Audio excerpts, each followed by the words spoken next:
I stood at the counter for 7 minutes. 7 full minutes while Chad, the young banker with his perfectly styled hair and expensive watch, looked right through me like I was invisible. He helped the white couple next to me. Then he helped an older man after them. Each time he made eye contact with me, smiled that fake smile, and then looked away. "Excuse me," I said, keeping my voice calm and professional. "I have an appointment with Mr. Peterson at 3 p.m. My name is Dr. Rhea Vance." Chad finally stopped shuffling his papers. He looked up at me with this expression, you know the one that says he's already made up his mind about who I am and what I'm worth. "Ma'am," he said, dragging out that word like it was poison on his tongue, "we don't take walk-ins for small business loans on Friday afternoons. You need to make an appointment and come back next week." "I have an appointment," I repeated. "Dr. Rhea Vance, 3 p.m. with the branch manager." He sighed like I was wasting his precious time. "Look, I don't see any appointment under that name, and honestly, Mr. Peterson is meeting with our real clients today, high-value accounts, not whatever this is." He waved his hand at me dismissively.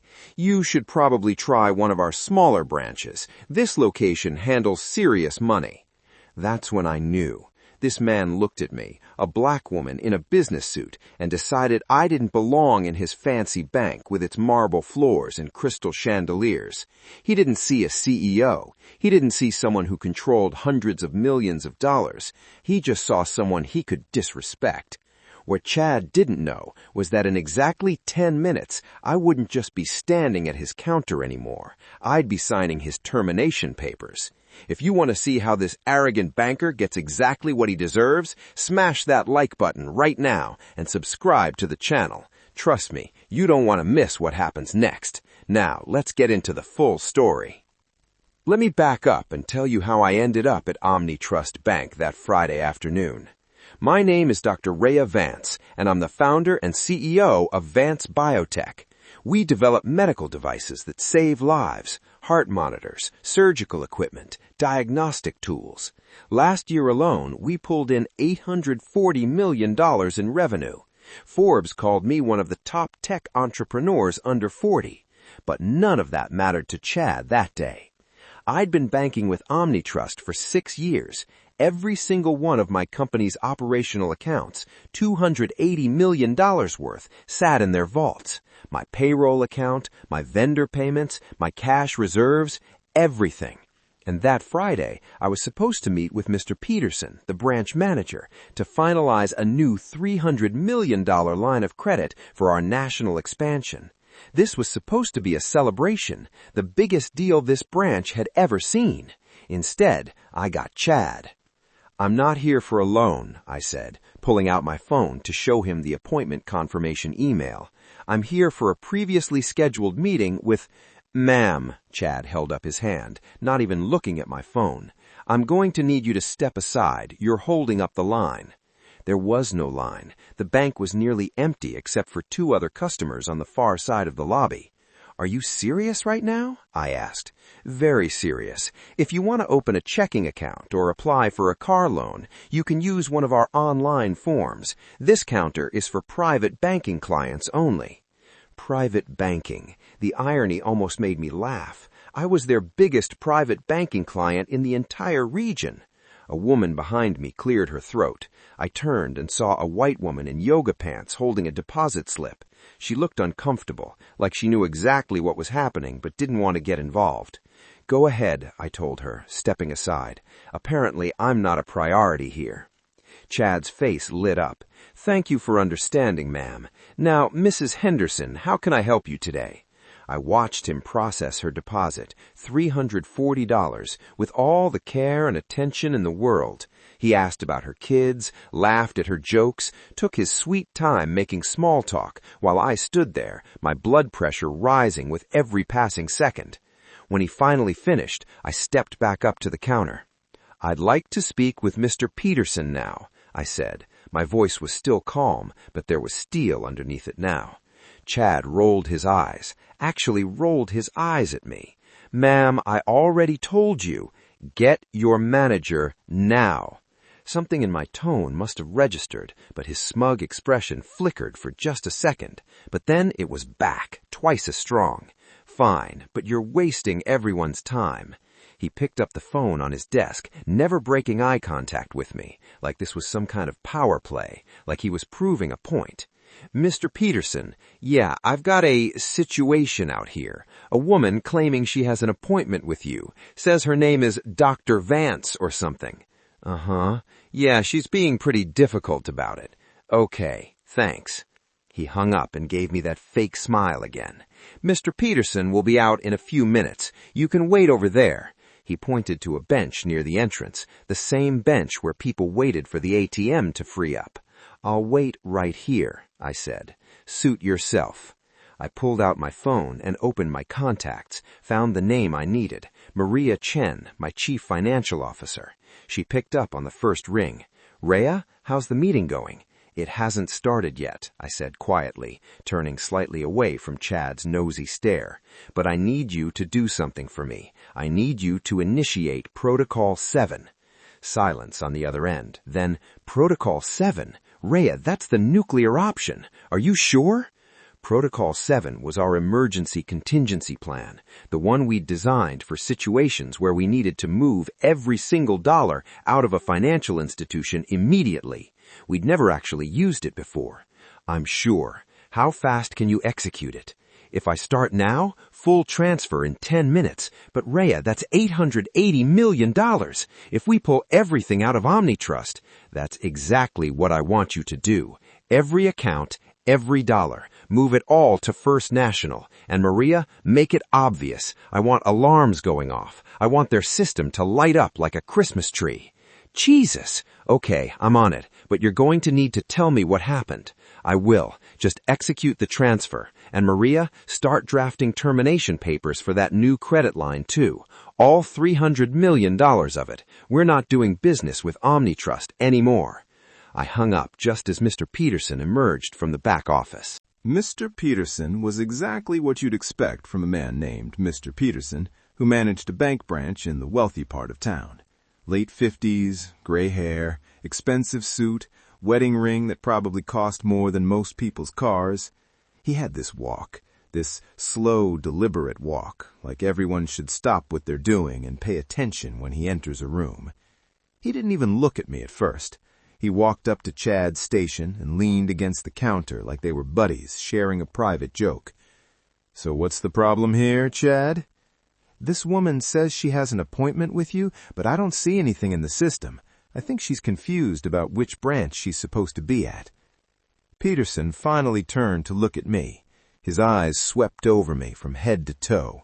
My navy blue suit, my leather briefcase, my natural hair pulled back in a professional bun. I watched his face as he made the same calculation Chad had made. In his mind, I didn't fit the profile of someone who belonged in his bank. "Ma'am," he said, his voice dripping with false politeness, "I'm Mr. Peterson, the branch manager. I understand there's some confusion about an appointment." "There's no confusion," I said evenly. "I'm Dr. Rhea Vance, CEO of Vance Biotech. I have a 3 p.m. appointment with you to finalize the terms of a $300 million line of credit for my company's expansion. I've been standing at this counter for 15 minutes while your staff ignored me and treated me like I was trying to cash a bad check." Peterson's expression didn't change. He didn't apologize. He didn't check his computer. He just stood there, clearly not believing a word I said. "Dr. Vance," he said slowly, like he was talking to a child, "I don't have any appointments scheduled for this afternoon, and I certainly don't have any meetings about $300 million lines of credit with someone I've never heard of." "Maybe you should check your email," I suggested. "The appointment was confirmed by your assistant 3 weeks ago." He sighed. "Ma'am, I think there's been a misunderstanding. Vance Biotech is indeed one of our clients, a very important client, but I can assure you the CEO of that company is not, well, let me just say I've seen the paperwork and you're not the person I've been corresponding with. The paperwork you've been corresponding with came from my CFO, Maria Chen. She handles the preliminary negotiations, but I sign the final contracts. That's why I'm here." Peterson smiled. It was the kind of smile you give someone when you're humoring them. "Look, I appreciate your enthusiasm, but I'm going to have to ask you to leave. If you have legitimate business with Vance Biotech, I suggest you contact their office directly.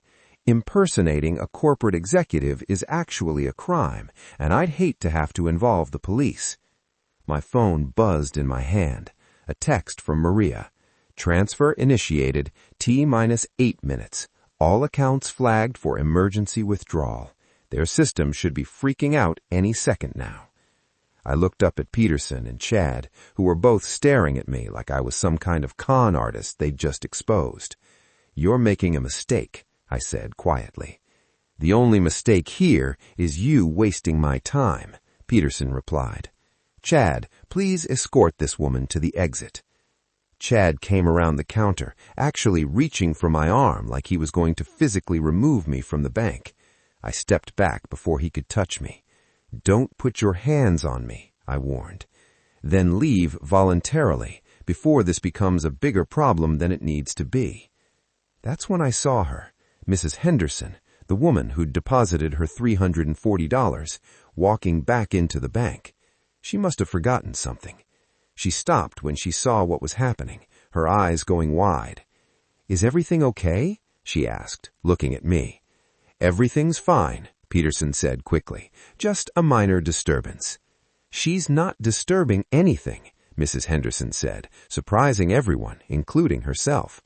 "I was standing right here. She's been polite the whole time. You two are the ones being rude."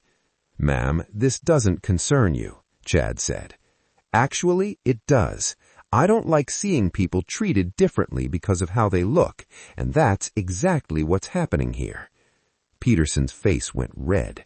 "Mrs. Henderson, I assure you, I know what I saw," she interrupted.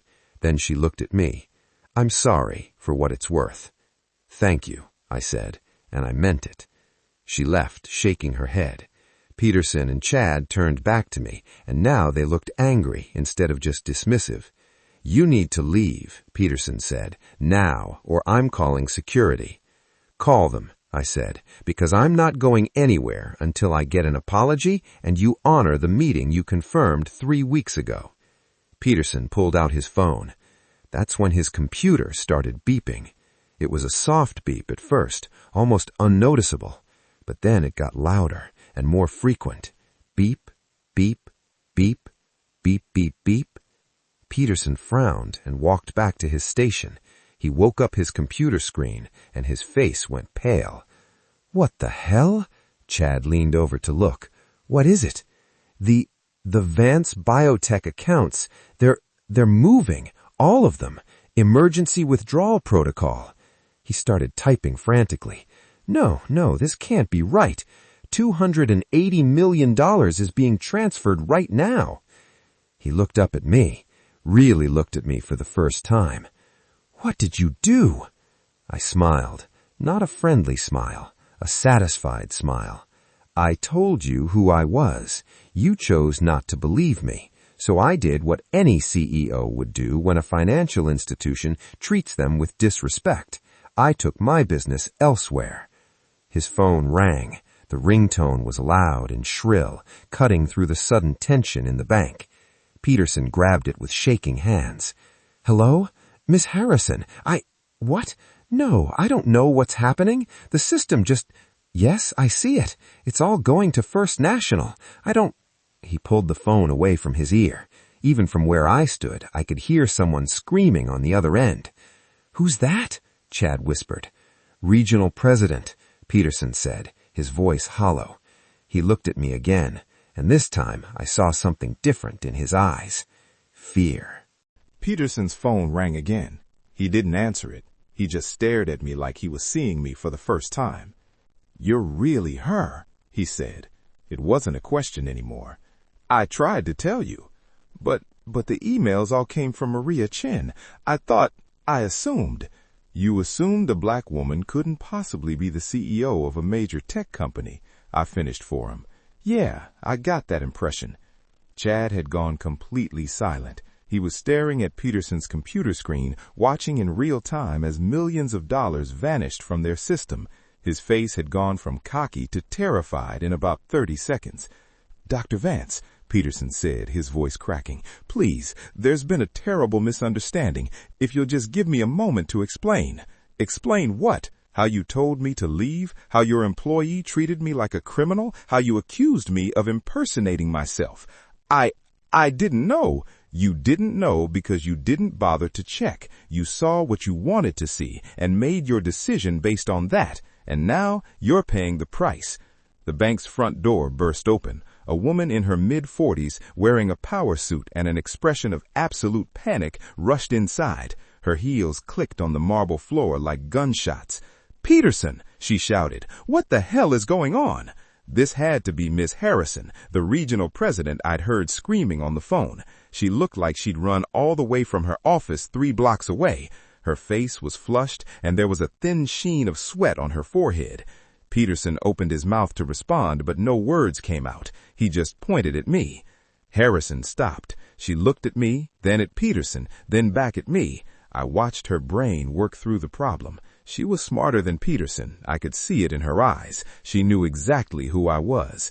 "Dr. Vance," she said, her voice suddenly much calmer, professional, damage control mode activated. "I'm Eleanor Harrison, regional president for OmniTrust. I apologize for the confusion. If you'll come to my office, to Mr. Peterson's office, we can sort this out immediately." "There's nothing to sort out," I said. "Your staff denied me service based on their assumptions about who I am and what I'm worth. They refused to honor a confirmed appointment. They threatened to call the police on me. And when I tried to explain who I was, they accused me of committing a crime. So I removed my company's assets from your bank. All of them. That seems pretty sordid to me." Harrison's professional mask cracked slightly. "Dr. Vance, please, I understand you're upset, and you have every right to be, but surely we can work this out. Vance Biotech has been a valued client for 6 years. We can't just—" "You're right, we have been a valued client. $280 million in operational accounts, regular transactions totaling over $50 million per month, and we were about to expand that relationship with a $300 million line of credit. Were, past tense. That line of credit is worth more to this region than any other deal we've done this year," Harrison said. She was trying to stay calm, but I could hear the desperation creeping into her voice. "It's not just about the money. It's about the relationship. We've worked together for years to build this partnership. And your branch manager just destroyed it in 15 minutes. Harrison turned to Peterson. "What happened? Exactly?" Peterson looked like he wanted to disappear into the floor. Dr. Vance came in, claiming to have an appointment, but there was nothing in the system, and I didn't recognize her from the correspondence we'd had with Maria Chen, so I assumed—" "You assumed wrong," Harrison cut him off. She turned back to me. "Dr. Vance, on behalf of OmniTrust, I sincerely apologize. This is inexcusable. Peterson and his staff showed terrible judgment, and they will be held accountable. But please, let's not throw away years of partnership over one terrible mistake." "One terrible mistake?" I repeated. "Is that what you're calling racism and disrespect? A mistake?" The word hung in the air like smoke. Harrison flinched. Peterson went even paler. Chad looked like he might throw up. "I'm calling it what it was. Racism, bias, prejudice. Call it whatever you want. It was wrong, and it's not acceptable. And I promise you, there will be consequences." Consequences? Interesting word, because right now, the only person facing consequences is me. I'm the one who had to stand at that counter and be treated like garbage. I'm the one who had to defend my own identity to people who should have known better. I'm the one who wasted an hour of my day dealing with this nonsense, so forgive me if I don't really care about your promises.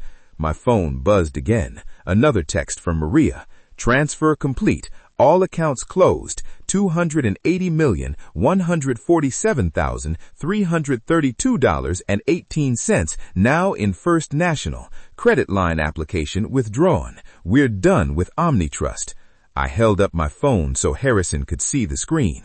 It's over, I said. The transfer is complete. All accounts closed. The credit line application has been formally withdrawn. Vance Biotech is no longer an OmniTrust client. Harrison's face went white. Dr. Vance, please.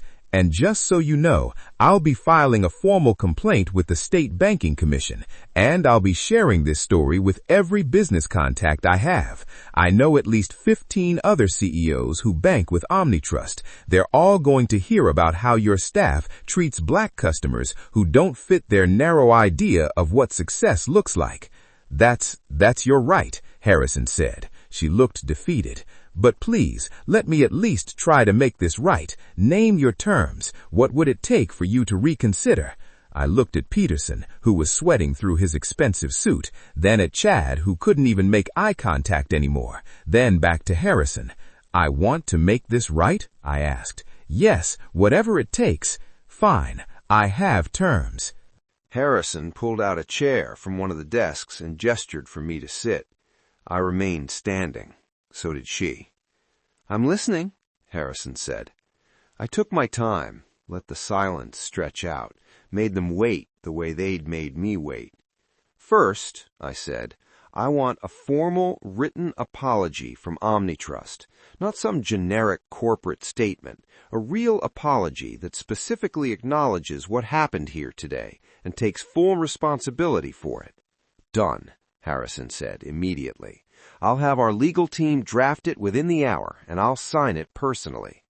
Second, I want a complete review of your branch's practices and procedures, diversity training for every employee, regular audits to ensure this never happens to anyone else, and I want quarterly reports showing your progress. Absolutely. We'll implement that across all our branches, not just this one. Third, I said, looking directly at Peterson now, I want everyone who was involved in denying me service today terminated immediately. The temperature in the room dropped about 20 degrees. Dr. Vance, Harrison started. That's non-negotiable, I interrupted. Peterson, Chad, and whoever the supervisor was who trained them to treat customers this way. They're done. Not suspended, not reassigned. Fired today, right now, while I'm standing here watching. Peterson made a choking sound. Chad grabbed the edge of the counter to steady himself. You can't be serious, Peterson said. You want me fired? I've worked for OmniTrust for 23 years. I have a family, a mortgage. And I have a company with 800 employees who depend on me to make smart decisions. I have investors who trust me to partner with institutions that treat us with respect. I have a reputation to protect, and I'm not going to work with a bank that employs people like you. Miss Harrison, please, Peterson begged. I made a mistake, I admit it, but this is my career we're talking about, my whole life. Harrison looked at him with something close to pity. Then she looked at me. Dr. Vance, I understand your anger. And I agree that what happened here was completely unacceptable. But firing 3 employees, including a branch manager with over 2 decades of service, that's a significant action. There are procedures, legal considerations. I don't care about your procedures, I said flatly. Here's what I care about. Every dollar I bank with you is a vote of confidence. It's me saying, I trust you with my company's future. And right now, I don't trust you. The only way you earn that trust back is by showing me, proving to me that you take this seriously, that there are real consequences for this kind of behavior. There will be consequences, Harrison insisted, but termination is exactly what would have happened to me if I'd been the one acting unprofessionally. If I'd treated a client the way Peterson treated me, my board would have demanded my resignation within hours. So why should the standards be different for your employees? Harrison was quiet for a long moment. I could see her doing the mental math. On one side, 3 employees, including a longtime branch manager. On the other side, a $280 million client, plus a potential $300 million line of credit. Plus all the other clients I could influence, plus the PR nightmare if this story got out. It wasn't a hard equation. If I agree to this, Harrison said slowly, will you consider bringing the accounts back to OmniTrust? I'll consider it. No promises, but I'll consider it. Harrison turned to Peterson. I'm sorry, but Dr. Vance is right. What happened here today was completely unacceptable, and there have to be consequences. You're terminated, effective immediately. HR will contact you about your final paycheck and benefits. Please clean out your desk and leave the premises. Peterson's face crumpled. For a second, I almost felt bad for him. Almost. 23 years, he whispered. Gone, just like that. You threw it away. The moment you looked at me and decided I wasn't worth your time. The moment you accused me of being a criminal instead of checking your damn calendar. You did this to yourself. Harrison turned to Chad, who had been so quiet I almost forgot he was there. Chad, you're also terminated. Same terms. Chad didn't argue. He just numbly walked away from the counter, like he was in a trance. And the supervisor? I asked. I'll need to pull the duty roster to see who was overseeing this shift, but yes, they'll be terminated as well. You have my word. I nodded slowly. Then we'll talk. Not today, but we'll talk. Harrison exhaled like she'd been holding her breath for the last 5 minutes. Thank you. I know this doesn't fix what happened, but it's a start. It's accountability, I corrected. That's all I wanted. Accountability. I walked toward the exit, then stopped and turned back. Peterson was still standing at his desk, looking shell-shocked. Chad was gathering his things from the counter, his hands shaking. One more thing, I said. I want you both to remember this moment. Remember how it feels to be judged based on how you look instead of who you are. Remember how it feels to be dismissed and disrespected for no reason. Maybe then you'll think twice before you treat someone else this way. I didn't wait for a response. I walked out of OmniTrust Bank with my head high and my dignity intact. Outside, the sun was shining. My phone buzzed with messages from Maria asking how it went. I'd call her from the car and tell her everything, but right now I just stood there for a moment, breathing in the fresh air. They'd tried to make me feel small. They'd tried to make me feel like I didn't belong, but I knew my worth, and now so did they. 10 minutes. That's all it took from being treated like nothing to watching 3 people lose their jobs. 10 minutes to prove that respect is non-negotiable. 10 minutes to show that actions have consequences.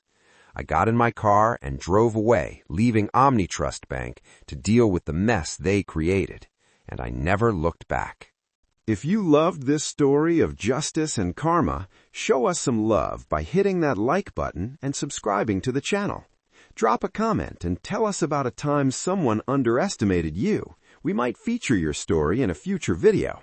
Remember, respect costs nothing, but disrespect can cost you everything. Thanks for watching, and I'll see you in the next one.